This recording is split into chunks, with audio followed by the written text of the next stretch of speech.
Chainsaw Man is disgustingly good. Let's talk about it. So, I just finished reading all 97 chapters of Chainsaw Man, and I think it would be blasphemous if I didn't make a video on it. This manga was ecstasy and depression all at the same time. Chainsaw Man is a story that thrives in its unexpectedness, taking you through the twists and turns of its story and its plots and its characterization, but most effectively in its subversion of Shounen tropes, which gives the story a greater effect. It's a story that seems cut and dry, with a protagonist who acts dumb, with a goal that seems dumb. I mean, no, he doesn't want to become the Hokage like Naruto. No, he doesn't want to become the greatest hero like Deku. No, he doesn't want to become the king of the pirates like Luffy. No, he doesn't want to train to become the strongest like Goku. No, he doesn't want to find his dad like Gon. No, he doesn't want to die a noble death like Yuji Itadori. No, he doesn't want to revive his dead mother or go back in time to save his girlfriend. Okay, I think you guys get it now. Denji isn't like most shonen MCs, and Chainsaw Man as a whole isn't like a lot of shonen manga. His goal, ladies and gentlemen, is just to touch some boobs.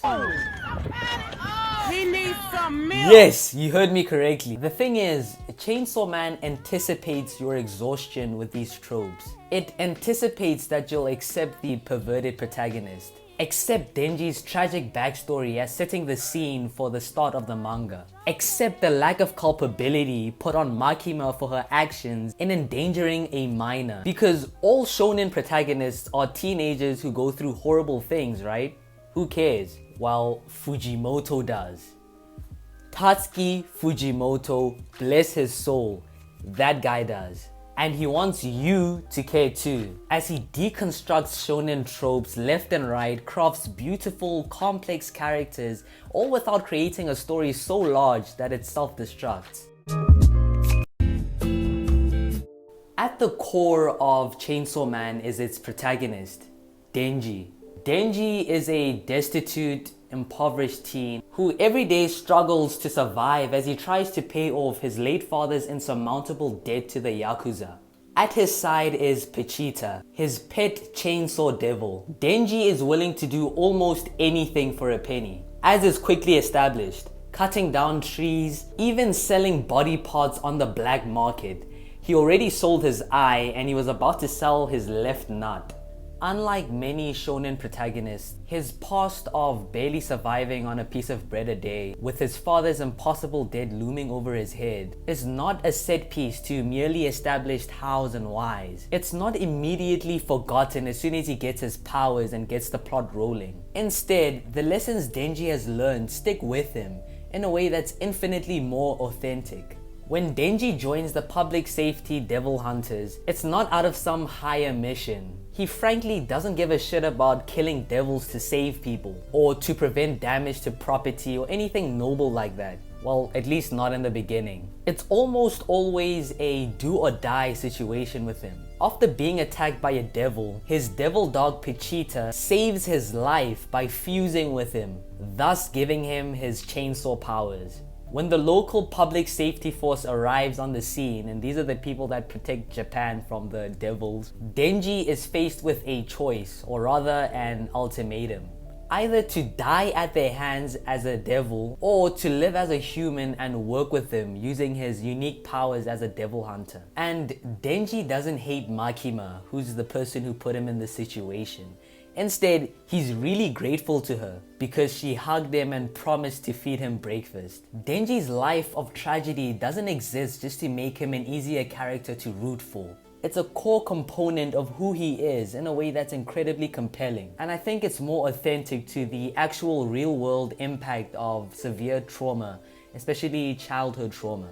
Every single one of his goals, to eat good food, to touch a girl's boobs, to bang a cute girl. All of this is a reflection of the loneliness and isolation he grew up in. Denji is blunt and simple. The only things he wants are safety, a home, and a person who genuinely cares about him.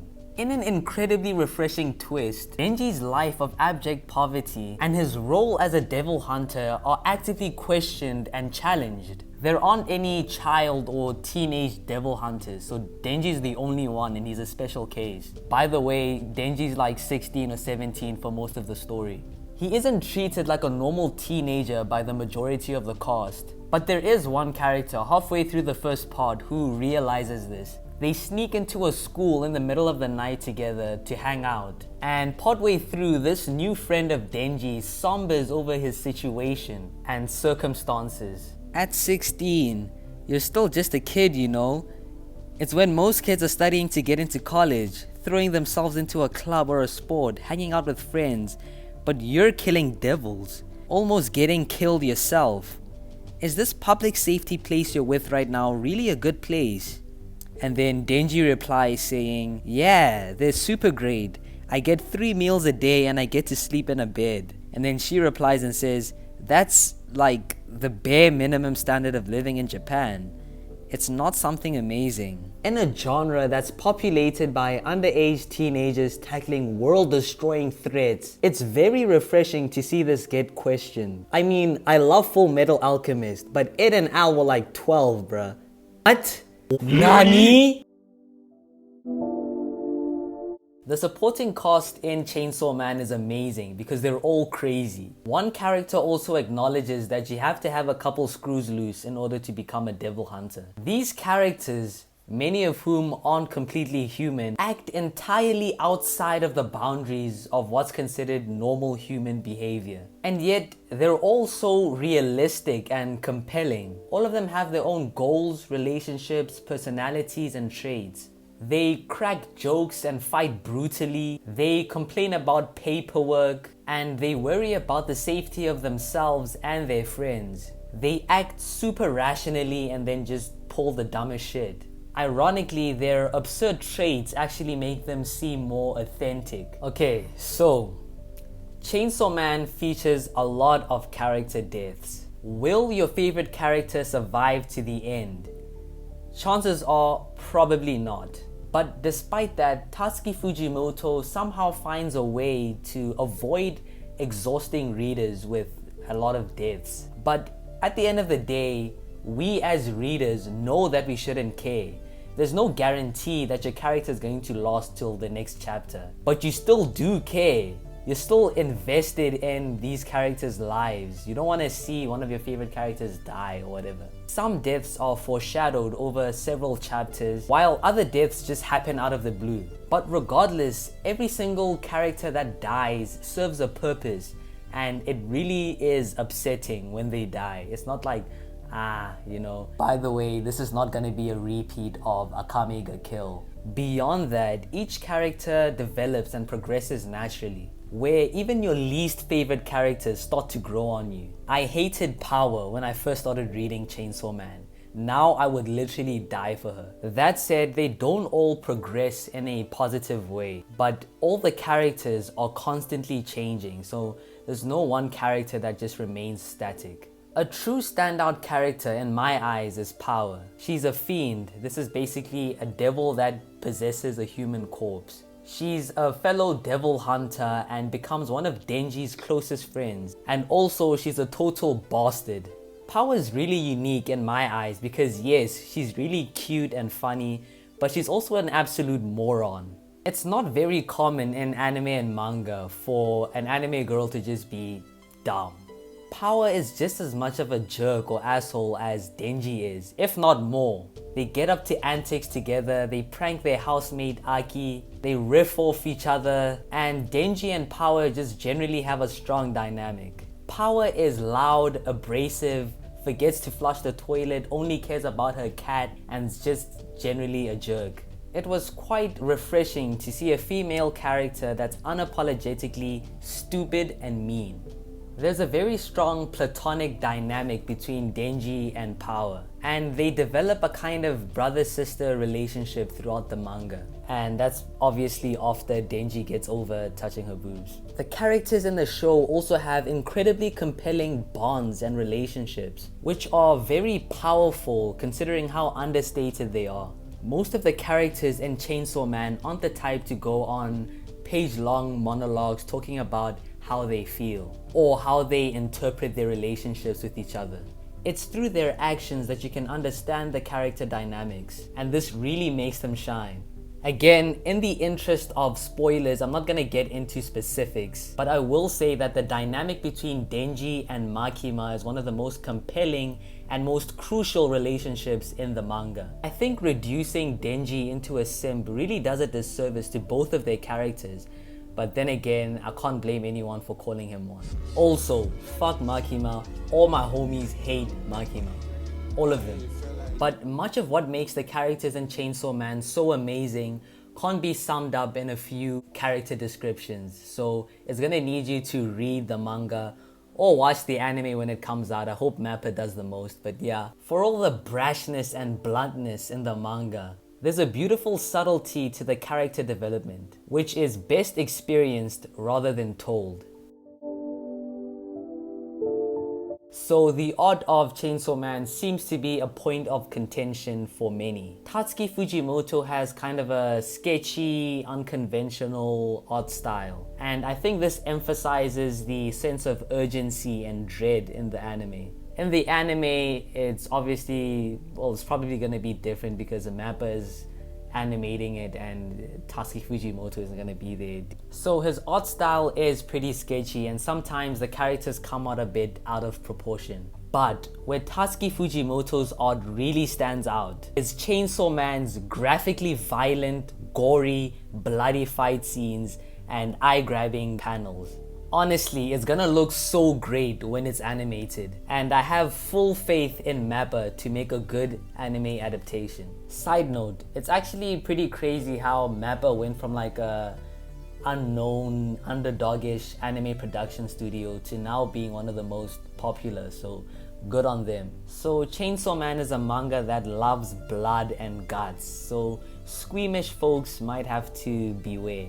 And that includes me. I'm the type of person that caught when he was watching Tokyo Ghoul. And Tokyo Ghoul isn't that bad, but if you're someone who can't really stand like graphic violence, then yeah, this might not be it. Just beware about that. But I think most people will find it fine. Character design wise, Fujimoto is really good at designing the characters, the devils and the half-devil hybrid. And he managed to make all the members of the public safety division stand out even though they all wear the same uniform and stuff. Whew. So to finish this off, Chainsaw Man is a damn good manga. And it's probably going to be a damn good anime too. It's a smart manga that is gory, painful, hilarious, and will make you feel despair like you never have before. But beyond the graphic violence and vulgarity, Chainsaw Man at its core is a story about trauma, about how it can change and shape a person in ways that can't be erased, but can be dealt with. It's a story about a kid who's never had anything, struggling to carry the weight of caring for others and also being cared for. It's a story about legacy and it's a story about hope.